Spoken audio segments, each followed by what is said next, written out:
Que se passe-t-il quand nous allons dans la lumière? C'est qu'elle ne nous montre pas seulement ce que nous sommes.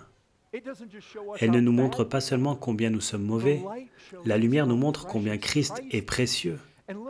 Et regardez, ne pensez pas, « Oh mince, je pense que je dois faire ceci afin de ne pas aller en enfer. » Ce qui se passe quand vous venez dans la lumière, c'est que vous ne reconnaissez pas seulement que vous êtes lié à l'enfer. Soudain, Dieu vous ouvre les yeux pour voir qui est Christ. Soudain, non seulement vous vous voyez tel que vous êtes, mais vous le voyez tel qu'il est. Et il est totalement admirable. Et quand vous le regardez, vous ne dites pas « Oh mince, je dois faire ceci pour ne pas aller en enfer. » Vous regardez ça et vous voyez la beauté de Christ. Et vous reconnaissez que maintenant, plus rien n'a d'importance. Ce n'est pas juste sauver ma peau de l'enfer. Je dois l'avoir. Il y a une telle beauté en lui. Tout ce dont j'ai besoin, tout ce qui est satisfaisant, tout ce qui est précieux, tout ce qui est beau, est là, c'est en lui. Vous voyez son sang pour ce qu'il est. Il lave parfaitement. Vous voyez sa résurrection et sa puissance pour ce qu'elle est. Elle me transforme totalement. Vous voyez en lui la réponse même à chacun de vos besoins. C'est ce que cela fait de venir dans la lumière. Dieu est lumière. Et donc nous voulons nous approcher de lui et près de sa lumière. Aller à lui, aller regarder Christ, la lumière. Dans ce livre, la Bible, qui est la parole de Dieu, qui est une lampe à nos pieds, allez là-bas.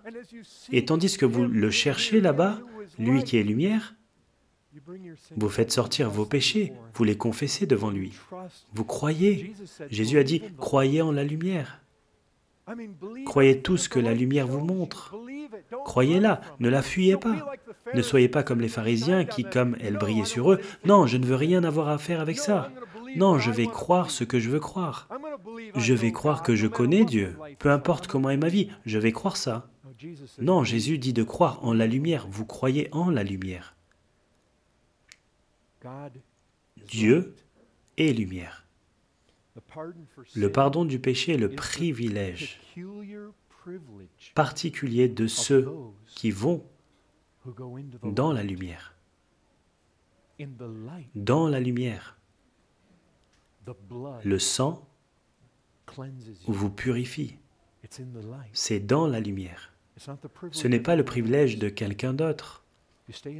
Vous restez dans les ténèbres, il n'y a aucune vie, il n'y a aucune guérison.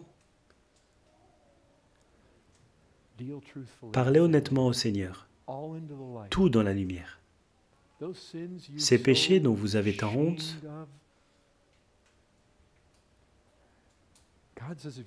Dieu dit que si vous les amenez dans la lumière, je vous laverai parfaitement. Toutes ces choses dont vous avez honte et vous gardez la tête baissée, vous vous rappelez le péager dans Luc chapitre 18 ? Et il baisse la tête parce qu'il sait, il a honte. Et il les apporte tous, il les a tous apportés. Vous savez quoi? Il les a tous apportés en une seule parole. 2 mots, parce qu'il y a un article là qui est plutôt important, le pécheur. Dieu soit apaisé envers moi, le pécheur. Oh, n'est-ce pas une bonne manière de résumer tout ça? Quelle confession!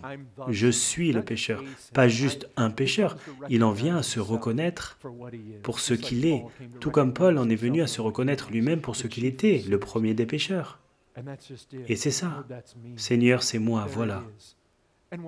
Et que s'est-il passé? Jésus dit qu'il est rentré à la maison justifié, ce qui signifie quoi? Lavé de toute son injustice. Lavé. Qu'a-t-il fait? Tout ça dans la lumière. Mais le pharisien, il était dans le noir. Regardez-moi, je suis bon, je ne suis pas comme ce gars.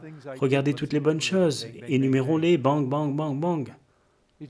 Il n'est pas dans la lumière, il est dans le noir. Il ne confessait rien, il se glorifiait. Vous pouvez voir ici, Dieu et lumière a une implication sur la façon dont vous et moi vivons notre vie, sur comment vous et moi sommes liés à Dieu, sur comment vous et moi confessons notre péché, et où se trouve la guérison. Et elle se trouve toujours dans la lumière. Certains d'entre vous sont dans le noir.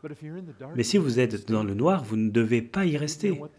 Et vous savez quoi? La raison pour laquelle vous y resterez est basée précisément sur la vérité qui se trouve dans Jean 3. La seule raison pour laquelle vous resterez dans ce noir, c'est parce que vous haïssez la lumière, parce que vos œuvres sont mauvaises et vous ne voulez vraiment pas être exposé. Vous serez exposé. Cela fera-t-il mal? Oui. Cela fait toujours mal quand Dieu brise votre orgueil, parce que c'est vous.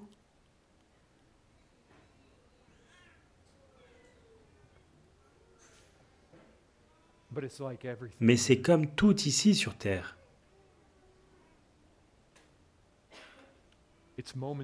C'est une légère affliction momentanée à la lumière d'un poids éternel de gloire. Cela fait-il mal de venir dans la lumière?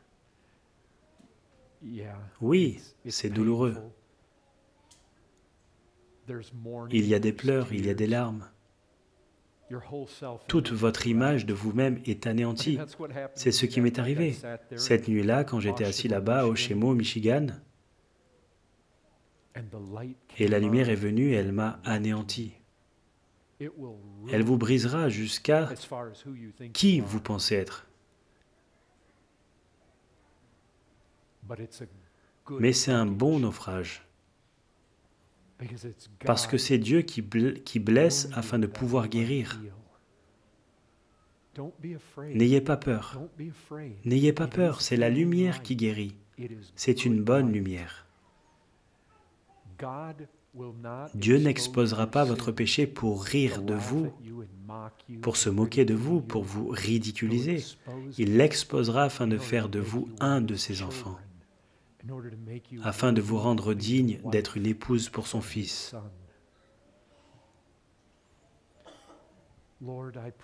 Seigneur, je prie afin que ta lumière brille ainsi, de plus en plus brillante jusqu'à ce jour éternel, qu'elle brille avec éclat dans cet endroit, que nous trouvions des pécheurs qui courent vers cette lumière, la lumière glorieuse de Christ et de son salut, de la puissance de son sang.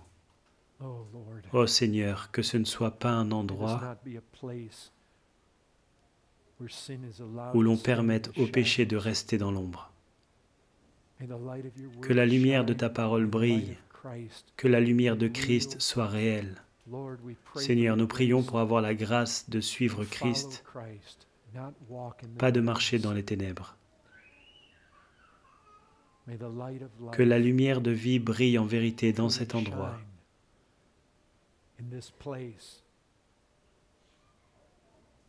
Parce que Dieu, qui est lumière, a choisi de résider parmi un peuple élu, indigne, mais choisi. Amen.